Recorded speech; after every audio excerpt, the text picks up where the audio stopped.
Labdien, mīļie skatītāji! Klāts trešdiena, tātad mūsu studijā Aptieku apvienības Mana aptieka farmaceiti. Šodien ciemiņu esam atveduši no Valmieras farmaceiti Līgu Dzeni.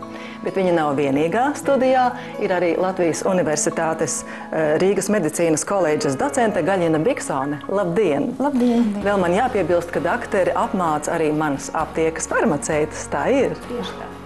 Nu, lūk, šodien mēs runāsim par to, vai zāles patiešām var kļūt bīstamas, un apsolu, ka studijā veiksim arī kādu eksperimentu. Bet tagad vispirms par šo kampaņu. Latvijā notiek tāda sociāla kampaņa, vai zāles var kļūt bīstamas, aprunājies ar farmaceitu. Pastāstiet par to mazliet sīkāk. Kampaņu ir izvirzījusi Latvijas farmaceitu biedrība. Mana aptieka atbalsta šo kampaņu. Un kampaņas būtība ir skaidrot iedzīvotājiem par to, ka zāles ir pareizi jālieto un nepareizi lietojot, tās var būt arī bīstams. Biksonas kundze, kā jūs vērtējat šādu kampaņu? Vispār ir zināms, ka Latvijā zaļu lietošana ļoti attīstīta. Cilvēki lieto pārāk daudz medikamentu. Un tāpēc arī šis jautājums, domāju, ļoti aktuāls. Es te gribētu jautāt konkrēti tālāk, vai jūs savā praksē ar to saskaraties, ka zāles kļūst bīstamas? Nu, tieši ar situāciju, kad cilvēks jau ir saindējies ar zālēm, mēs neesam saskārušies. Bet ir konkrēts jautājums, par kuru es gribētu runāt. Ir situācija tāda, ka cilvēks aiziet pie diviem dažādiem ārstiem ar divām dažādām saslimšanām.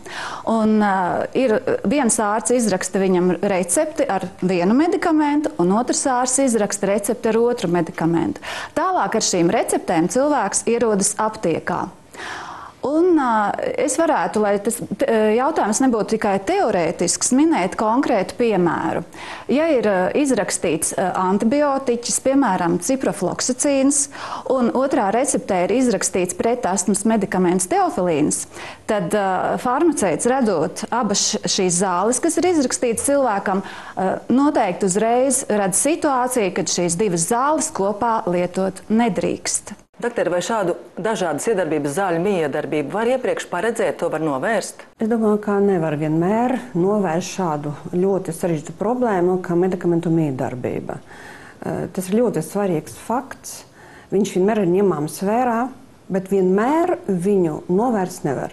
Pieņemsim, praksē ļoti bieži sastopama tāda situācija, kad cilvēks, kardioloģisks pacients, sirds slimnieks, vai ar paaugstinātu spiedienu, vai ar sirds iešemisku slimību, ka viņš ir saslimis, viņam saaugstēšana, viņš prasa kaut ko pret saaugstēšanu.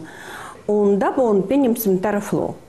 Un šādā gadījumā medikaments, ko viņš lieto, sirds līdzeklis, miedarbojoties ar medikamentu, ko viņš tagad lieto saaugstēšanas ārstēšanā, pseidoefedrīnu. Ja? Nevar vairs darboties tā, ka tas ir bijis pirms otra medikamenta lietošanas. Varbūt pietiekoši nepatīkama situācijas no sirds puses. Var stipri paaugstināties asinsspiediens, varbūt sirdsklauves, varbūt izprovocēties tenogardijas lēkme. Atliek secināt, ka katram pašam tomēr mazliet galvenajās vadlīnijās ir jāorientējas, ko ar ko kopā drīkst vai nedrīkst lietot. Mēģināsim mazliet izglītot mūsu skatītājus un parādīsim viņiem vienu eksperimentu.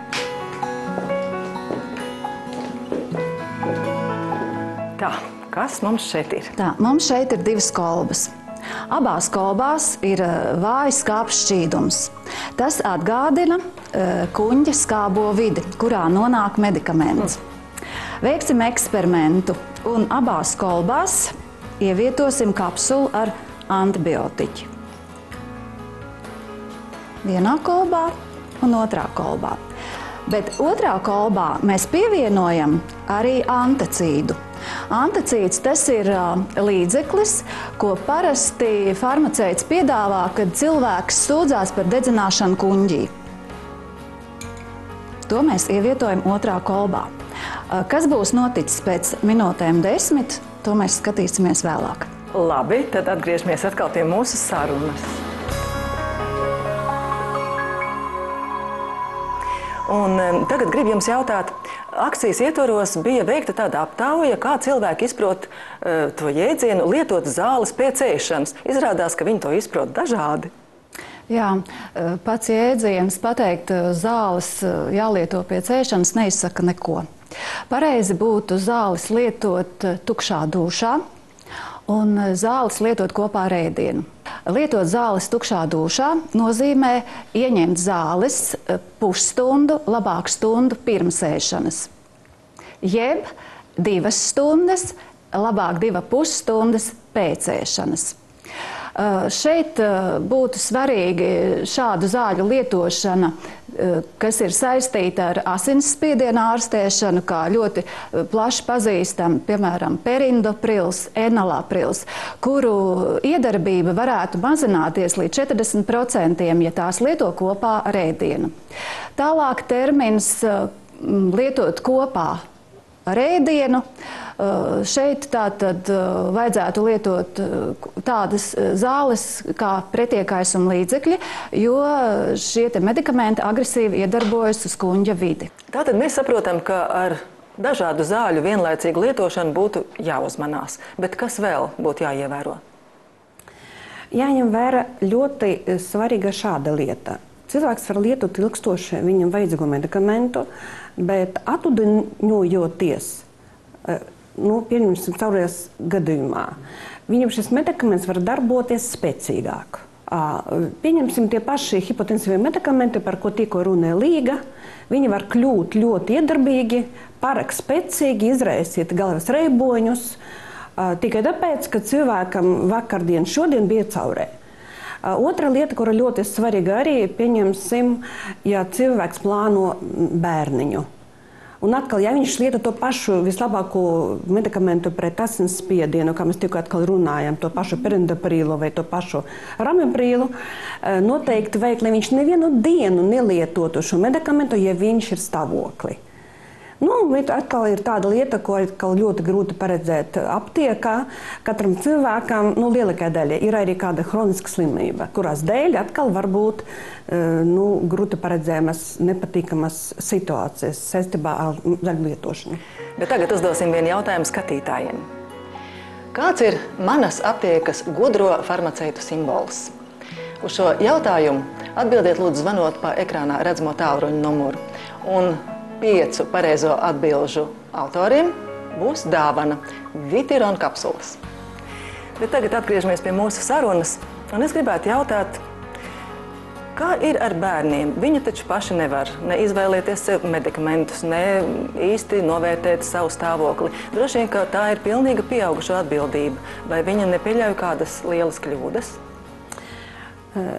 Diemžēl par to, ka bērniem ir lielāks risks lietot zāles, tiešām vajag iemācīties domāt arī mammai, arī vecākiem. Pieņemsim, Latvija ļoti, tā kā droši vien arī citas valstīs, ļoti pieņemta nepareiza pretdrūdža preparātu lietošana. Bērnam temperatūra ir 7,8 vai 3,8, viņam uzreiz tiek iedots medikaments nepareizi. Otra lieta bērnam, ja viņam ir caurēja, ļoti ātri arī mamma grib iedot jebko, lai caurē būtu pārtraukta. Ja? Tas ir ļoti, ļoti kaitīgi bērnam. Man šķiet, ka mums tagad jāatgriežas pie eksperimenta un jāpavēro rezultāti. Tātad mūsu 2 kolbas. Šajā kolbā, kurā tika ievietota antibiotikas kapsula, šī kapsula ir izšķīdusi, zāles sāk uzsūkties un iedarboties. Otrā kolba, kurā antibiotikas kapsula tika ievietot kopā ar antacīdu, vēl nav izšķīdusi. Tā izšķīdīs vēlāk, līdz ar to arī iedarbība būs novēlota un arī šis efekts varētu būt samazināts. Tagad es gribētu lūgt dakteres komentāru. Jā, es varu pateikt tikai tādu ļoti praktisku lietu, ka mums tāpēc arī visiem būtu jāzina, ka lietot medikamentus virsū medikamentam būtu jāuzdzer vienmēr vesela ūdens glāze, ka nevajadzētu lietot pienu tādus nolūkos, lai uzdzertu virsū medikamentam, ka piena lietošana var vienam otram medikamentam samazināt uzsukšanas procesu un samazināt arī efektivitāti. Teikšu jums abām lielu paldies par šodienas sarunu.